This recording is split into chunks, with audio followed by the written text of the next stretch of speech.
Welcome back to the Post TV Season 5, Episode 2. I'm Haley Mitchell. And I'm Mallory Rickle. This past week has been packed with events and stories from the OU and Athens community.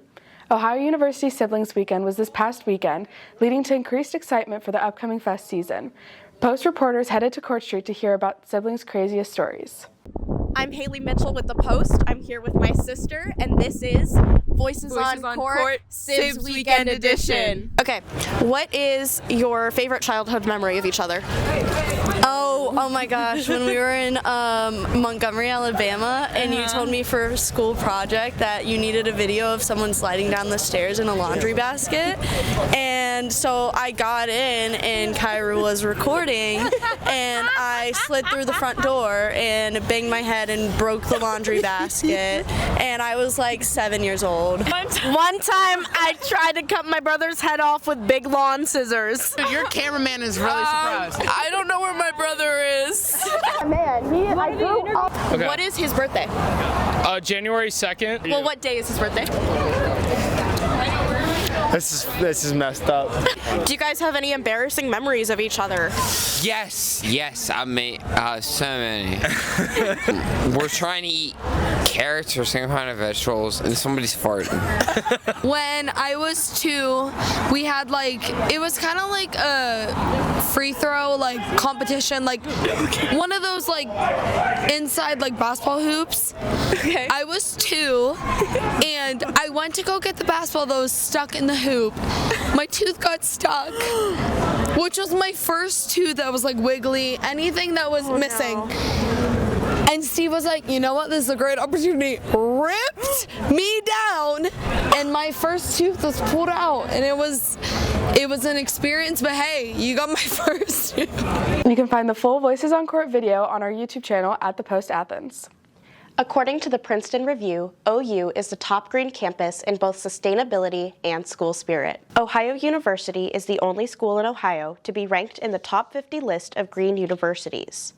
Thanks to the efforts made by the university and Athens to maintain environmental responsibility through recycling, reusable to-go containers, and growing our own herbs in dining halls. There are several campus organizations dedicated to community and sustainability that host events focused on spreading awareness of environmentalism. I was a little bit surprised to see that we made it into the top 50 nationally, and then when I looked at all of the schools on the top 50 list, and there were none from Ohio, it was wonderful to be considered the top green school in Ohio. You know, a strong recycling university for a very long time. The city of Athens has been at the forefront of curbside recycling. So we kind of have that behavior kind of infused in everything we do in Athens and at the university. The sustainability student orgs are always looking for new ways to expand and get involved. OU and Athens Green Initiatives are a great step towards a cleaner community. Thursday, February 6th, Ohio University hosted a dinner to commemorate the 50th anniversary of Reverend Dr. Francine Childs' tenure at Ohio University. Being the first tenured African-American female professor at Ohio University, Childs is considered a trailblazer in the community. Childs dedicated almost 40 years to education, challenging her students to be agents of change. She was key in the creation of the Department of African American Studies and Student Support Systems at Ohio University. The dinner, hosted at the Walter Hall Rotunda, featured poems, a keynote speaker, and a performance by Janiyah Wheeler, all with the purpose of celebrating Childs' legacy. I truly believe that the students gave her energy, gave her joy. That's what made her keep going, is that she would tell me that this person just graduated. You boy, you don't know how much they went through, da da da da, and she just go on and on and on. And that gave her energy. I think, you know, we all have pillars in our life, we all have successes in our life. When she said she was going to retire, I knew a piece of her was going to be removed. The evening was a heartfelt tribute to her work and the strides she led at the university. Morgan's Message is a nonprofit organization that was founded in 2020 by athlete Morgan Rogers' parents after she died by suicide in 2019. The organization strives to bring awareness to mental health in student athletes, reduce the stigma around mental health, and treat mental health as equally as important as physical health. The Morgan's Message Initiative at Ohio University held an event Wednesday, February 5th at 7 p.m. in the Convocation Center, where they made stress balls and informed student athletes about their mental health resources on campus. I coordinate all the Morgan's Message dedication games with all the sports here and organize the meetings, come up with the meeting topics with my exec team. We do a lot of different fun activities at those meetings. Tonight we made stress balls and talked about performance anxiety. That was a lot of fun. A little bit messy, but a lot of fun. In the past we have written affirmations on sticky notes, made Morgan's Message posters for the dedication games, colored the Morgan's Message symbol, which is the butterfly. Morgan's Message is a student-athlete mental health organization honoring a student-athlete named Morgan Rogers who lost her life to mental health struggles in 2019. The organization strives to create a community with peer-to-peer conversations regarding mental health to bring awareness and destigmatize mental health in the student-athlete atmosphere. Morgan's Message is a student-led organization that is focused on bringing awareness to mental health issues that student-athletes experience, specifically student-athletes experience, in order to reduce stigma and increase access to mental health resources. You can find mental health resources here at the university at ohio.edu/counseling. The National Suicide Crisis Hotline is also available for 24/7 support at 988. The new Bobcat Hangout in Baker University Center is now open for students to use as a relaxing spot for games and schoolwork. Aman Strunaras, Assistant Vice President in the Division of Student Affairs, told us that the purpose of the space is to provide an environment for students to de-stress and relax via the numerous games or sitting spaces.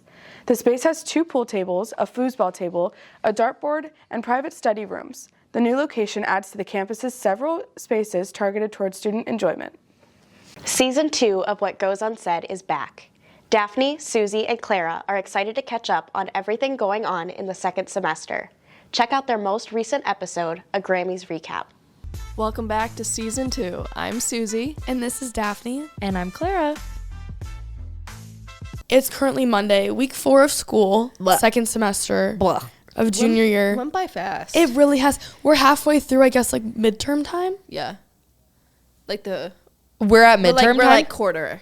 We're like at quarter time. Wow. Isn't that weird? That's crazy. Yeah.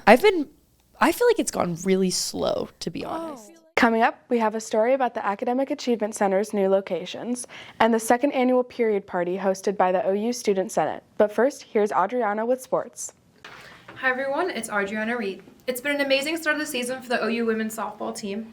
This past week at the Elon Softball Classic, they defeated North Carolina Central 8-5, and then defeated UConn 18-14. And to wrap up the opening week, they took down UNC Greensboro 14-10, where senior Maddie Wilcox finished the day 3 for 4, with an RBI and a home run.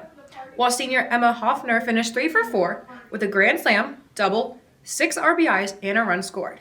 They will now compete in the Bear Down Fiesta in Arizona this weekend. The boys' baseball team will open their season this Friday at 5 p.m. in Spartanburg, South Carolina, for a triple header. Their games will be available to stream on ESPN+. The Ohio Swim and Dive team beat Eastern Michigan 272-79. The team will now travel to Columbus for the OSU Winter Invite on Friday. The men's basketball team took on tough opponents last week, after suffering 2 losses to rival Miami. They beat Western Michigan 94-69 on Tuesday and took on App State Saturday morning, where junior guard Jackson Pavlensky finished the game with 12 points, 3 assists, and 6 rebounds. Freshman guard Elijah Elliott also had a great night, having a career high of 14 points. Sadly, this wasn't enough for the Bobcats to defeat their opponent and lost 72-59. They will travel to Bowling Green tomorrow to take on the Falcons at 7 p.m. Their game will also be streaming on ESPN+. The women's basketball team will be heading into this week with back-to-back losses. They will be home at the Convo this Saturday at 1 p.m., so make sure to go and cheer on the Bobcats as they take on Buffalo. If you're not able to make it, their game will also be streaming on ESPN+. The Bobcat wrestling team took down their opponent this past weekend on senior night, defeating Kent State University at home on Friday. Junior Garrett Thompson gained 4 points with just 1 move and finished his match 16-0. The 285-pound senior Jordan Greer pinned his opponent in just 2 minutes and 48 seconds. They will now be on the road this Friday to take on SIUE in Illinois. Good luck to all the Bobcats competing this week. Have a great day and even better tomorrow. Now let's head back to Mallory and Haley at the desk. Student Senate held its second annual period party in honor of rolling out Ant Flow period products in all university bathrooms a year ago. Held on the third floor of Baker, the party was a blend of education and fun. Alexis Medley, the Women's Affairs Commissioner on Student Senate, helped organize a balloon arch photo booth, pin the tampon on the uterus, and a spread of red-themed snacks, in addition to many pamphlets, free pads and tampons, and period product donations that were offered at the event. The party wrapped up with a panel of women who talked about the importance of reducing the stigma of periods and opened up the floor for students to freely ask questions about menstruation. I think it's all about raising awareness. So, to have an event that's all about periods, which is something that, at least half of our student body isn't very comfortable talking about, honestly more than that. So just to do that and bring awareness to it, it's such an important thing. I had so many people when I was telling them, come to this period party, they were like, a period party? You mean a time period, right? And I was like, no, I mean a period. So yeah, it's just, I think getting that word out there, getting people comfortable with it, really, it benefits everybody. You can find Ant Flow products in any bathroom on campus whenever you need them, and any additional resources can be found at the Office of Health Promotions or the Women's Center. The Academic Achievement Center, the free student tutoring center on campus, is expanding to new locations and environments in Morton and Bromley Hall. The Academic Achievement Center, or AAC, is setting up new locations around campus to provide better locations for studying. The AAC is a campus center dedicated to supporting the academic goals of students. We have peer tutoring, and we have PAL, which is peer assisted learning for undergraduate students, and then we have writing tutoring assistance for both undergraduate students and graduate students. Over the course of the last few years, coming back from COVID, we've learned that we really can benefit from spaces that are dedicated to our services. The AAC opened a STEM Academy in Morton 415 last semester for STEM majors to take advantage of small group tutoring, study groups, and specialized workshops. Their latest project has been working to move the writing commons from the library to a new, quieter location to provide a better space for students to work. The writing commons space in Alden has been a couple of cubicles within our lobby space. And then we have room 226, which is affectionately called the fishbowl. These spaces will still be used as we make this transition to Bromley, so that we do currently have some tutors here still working in Alden to catch students who might not know that we've made that adjustment. Bromley 32 is currently open and operational for all students needing help with writing. Students really appreciate the opportunity to work with a tutor and other students in a space that's dedicated to them. So it's not an open space or a space that's like a reserved classroom for just the evening. Having the space, they know they can go to the same space every time, feel comfortable there, and it's just for students. Students can take advantage of these free resources to better their education by making an appointment or stopping by their drop-in office hours on weekdays. Both locations are open to students, but finishing touches are still ongoing. Speaker Tariq Terry gave a lecture here at OU on behalf of the Center for International Studies to promote his work with refugees and building inclusive communities. Terry is the Director of Refugee Social Services at Jewish Family Services in Columbus.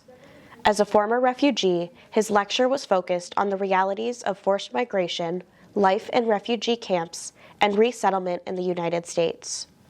He spoke of his recent hardships with his funding being revoked and now relies solely on donations. In addition to his work with social services, he is also a documentarian whose films have been featured in several prestigious film festivals. The reason why it's important for students to be aware of the politics of DC and politics of what's going on, especially the executive order that stops refugees from arriving, is because refugees enhance our community, enrich our culture, and also they're good for our economic stability. Riley James, Brick City Records solo artist this year, is making waves in the Athens music industry. As a newly established member of the student-run record label Brick City Records, James is working towards their first EP album and bigger projects to come. James takes influence from a wide range of artists, all working to create their music. Taking stage at venues all around Athens, James and their band of fellow students provide entertainment for the lively Athens community. I'm trying to work on a concept album right now. It's a very anti-capitalist, sci-fi kind of thing.